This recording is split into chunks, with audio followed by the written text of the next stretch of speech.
Hello there and welcome back to the channel where today we are taking a look at the top 10 upcoming city builder, base builder style games. We have a wide selection in the 10 choices for today.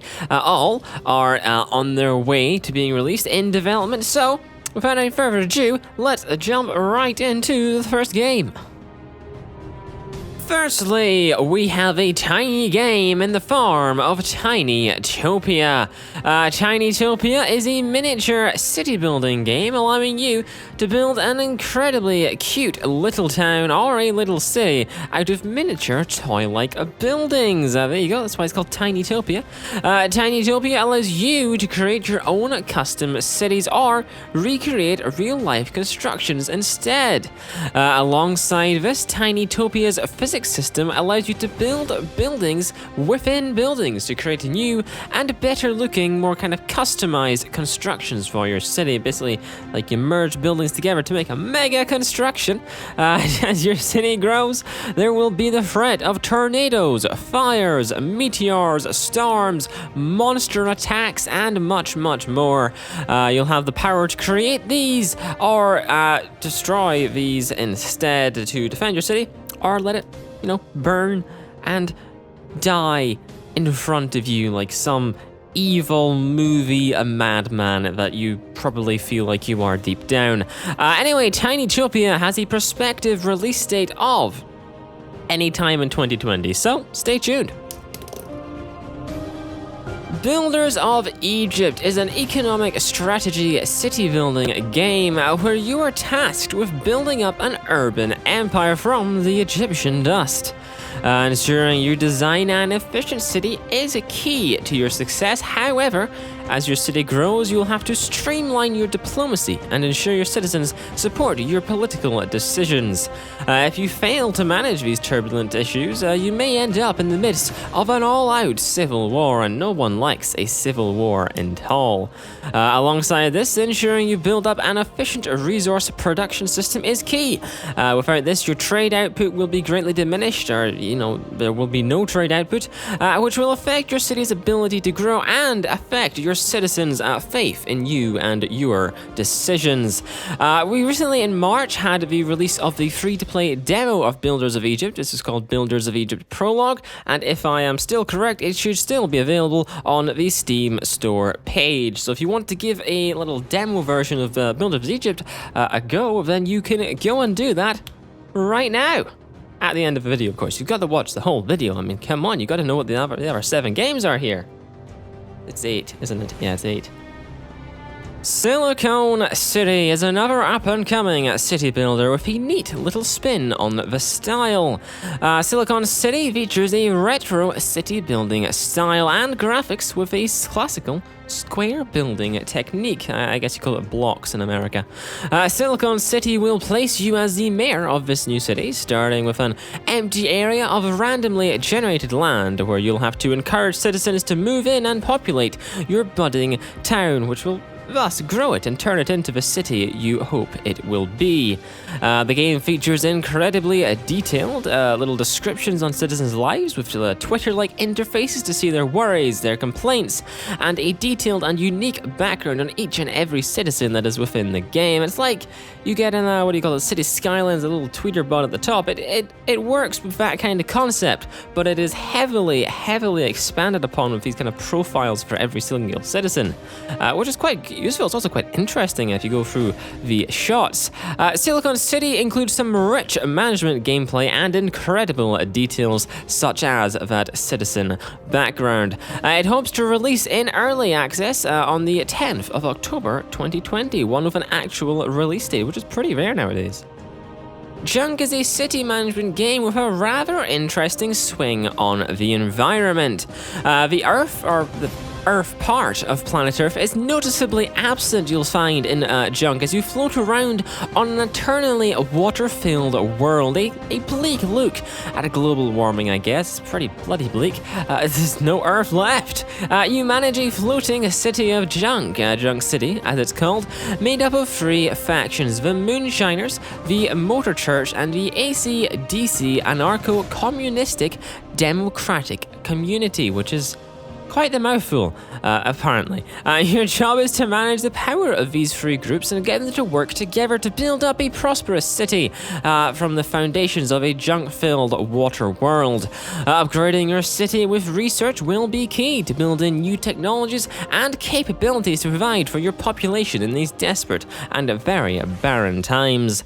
It looks a little like Flotsam if anyone has seen that in the past, but with some more unique gameplay quirks to differentiate it from Flotsam. It's got the core idea, but apart from the core idea, they're kind of absent games. I am definitely personally excited to give Junk a go as one of my top 10 overall favorites for the upcoming games of 2020. A Game of Humans is a strategy village simulation game. The game places you with a patch of empty land in the empty and, well, very empty wilderness to gather citizens to your new settlement. You'll need to begin by placing homes and workplaces for your wanderers to purchase and emigrate into so they can now live on your land.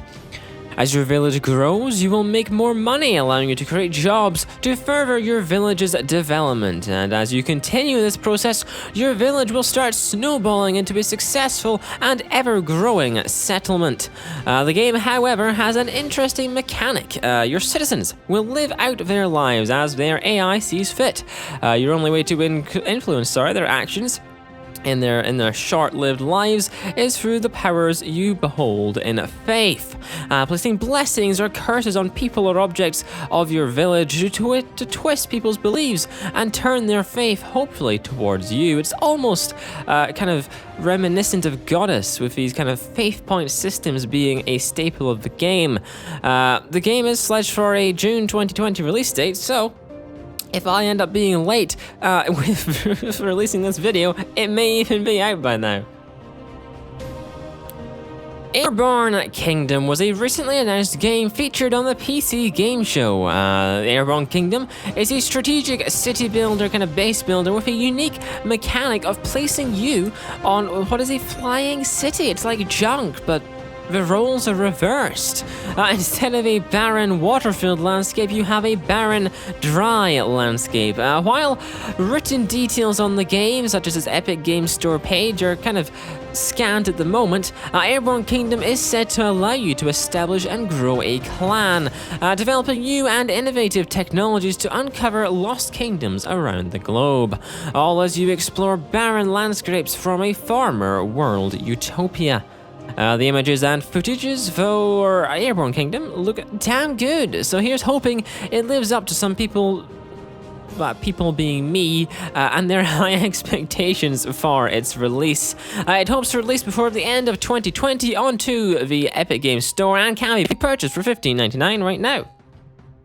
In a slightly weird setting, to say the least, we have the upcoming Timberborn. Timberborn is set on a world where humanity are long ago extinct, and society is now run by a series of lumberjack beavers, of all things, to run the world. You have the choice to play as one of 3 lumberjack beaver races as you create your own little lumberjack beaver civilization. Timberborn will come with a lengthy timber tech tree, you see what I did there, with a series of timber buildings. Well, all of them, in fact, will be made of timber, wood, for those of you who are uncultured in the timber area. Using the powerful modular construction system, you'll be able to merge these buildings together, as we mentioned in the Tinytopia section of this video, to make bigger, more kind of nicer looking building areas, or areas of buildings to, it's kind of like an evolution of your place building here, as you can place them inside of each other to make them kind of merge into one, and it looks nice and appealing to people who like that thing. Timberborn will come with a series of additional features listed as a day-night cycle, a series of beaver well-being mechanics, and a map editor to create your own settings to build, manage, and do whatever else you wish with your beaver settlement. If you are watching this video around when it comes out, there is a closed beta for the game between the dates of June 18th and June 24th, which is apparently going to be extended slightly from the 24th as well. So you do have a fair amount of time to give the game a go if you're watching this as it comes out. Next up, we have a game called Metropolism. It is a city management, city building game with some awesomely cute little graphics and a series of great gameplay features to help you zone, build, and manage a budding town into an ever-growing mega city. With a population limit well into the 10 million range, is what we're told. The graphics you'll see on screen, there are limited gameplay graphics available, and the development has been very scant on updates. But as far as I know, from what I've been told, it is still actively being developed in some way. If you're a fan of any SimCity game, and this is something I would add to your wish list and wait and just, observe what is announced, you can have quite a lot of that kind of reminiscent SimCity kind of mechanics and not nearly graphic style, but the mechanics and gameplay of it is apparently going to be well inbuilt into Metropolism. If everything goes well, it has the potential to be an astonishingly good city building game. Next up is Kingdoms Reborn, which features open world city builder, base builder gameplay with a multiplayer mode to boot. In Kingdoms Reborn, you will lead a group of people, your followers, so to say, to settle in a vast and mineral-rich wilderness. From here, you will have to manage your people to grow and produce food and a selection of essential materials to both provide for your people and to use for trade on the markets, to make you and your citizens a great deal of money. The game features 7 distinct biomes, being a forest, jungle, desert, savanna, grassland, boreal forest, and tundra biomes. Alongside this, it also has a multiplayer feature which allows you to trade with others, or instead of trading, you could steal and compete with neighboring cities, or you could come to the aid of cities in need instead and form an alliance. Finally, Kingdoms Reborn has an elaborate era-based tech tree for you to work your way through in order to advance your civilization and their skill base. Kingdoms Reborn will soon have a Steam page, however right now a website is all that is available. Spacebase Startopia is the spiritual successor to the popular Startopia from many years ago. Developed by Realm Force Studios and published by Calypso Media, Spacebase Startopia hopes to recapture some of the previous game's charisma and charm. The game sees you placed in charge of a small but soon to grow, if you know what you're doing, space base. Expanding your services and utilities will be key to raking not only more customers, but also their wealth as well to contribute to your bank balance. This, of course, will contribute to the expansion and the day-to-day running of your space base. The game will feature a single-player campaign with a battle mode, alongside a competitive co-op multiplayer for up to 4 players to go through. There will be 8 alien races built into the game. All will have their unique traits, which will be better suited for different jobs in the base. You can currently play the beta as I speak. However, Spacebase Startopia has a prospective release of the 23rd of October 2020. Anyway, that is the end of today's video. If you want to find some more upcoming or just some released games instead, you can head to the channel page where we have a dedicated playlist of top 10s on a series of different games and game areas for you to check out. But until next time, thank you for watching and cheerio.